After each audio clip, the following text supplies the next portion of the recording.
এই বেসিকের উপর ডিপেন্ড করে। আচ্ছা,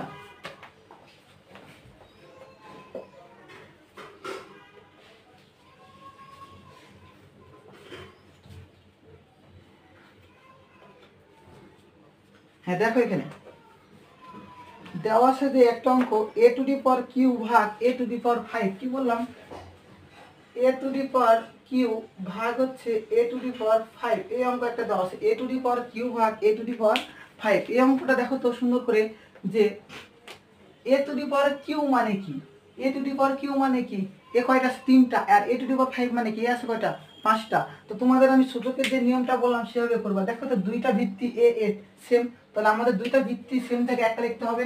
এবং এবং কি করব আমরা, এই যে উপরের যে আমাদের ঘাতটা রয়েছে সেই ঘাতটা থেকে নিচ থেকে যে উপরে ঘাতটা যাবে সেটা কি হবে? যোগ হবে না বিয়োগ হবে?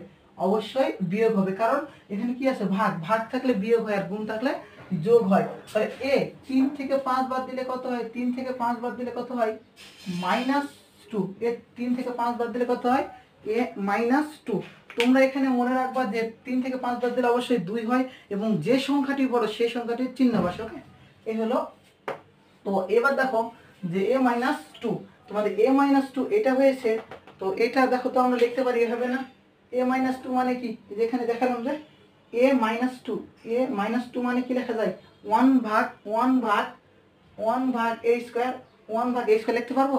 ওকে, এবার এই অঙ্কটাকে দেখো তো তোমাদের বইয়ের আলোকে সমাধান করে। এখানে কয়টা আছে? 3টা। একটা, দুইটা, 3টা। এবং a টু দি পাওয়ার 5 নিচে কয়টা আছে? 5টা। একটা, দুইটা, 3টা, 4টা, 5টা। এবার তুমি লব এবং হরকে যেগুলো সিমিলার রয়েছে কাটো তো। এ কাটলাম এ, এ কাটলাম এ, এ কাটলাম এ। তাহলে দেখো তো উপরে কত থাকলো? প্রত্যেকটা কি 1 দ্বারা কাটছি। তাহলে উপরে থাকলো 1 আর নিচে থাকলো কি? এ আর এ, এ ইন্টু এ। তাহলে 1 ভাগ এ, এ গুণ করলে কি হয়? এ স্কয়ার।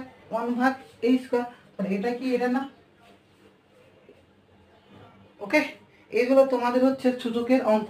তোমরা সূচকের এটা আমি দিলাম সূত্র দিয়ে, আর এটা দিলাম আমি সূচকে শুধু ভাঙ্গে। ওকে, এরপরে দেখো তোমাদের সত্য যেটা দেওয়া সেটা সত্য আমি দিয়ে দিয়েছি।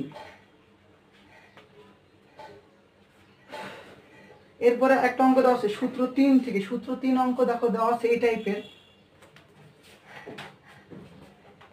a b to the power n সমান সমান a n into b n।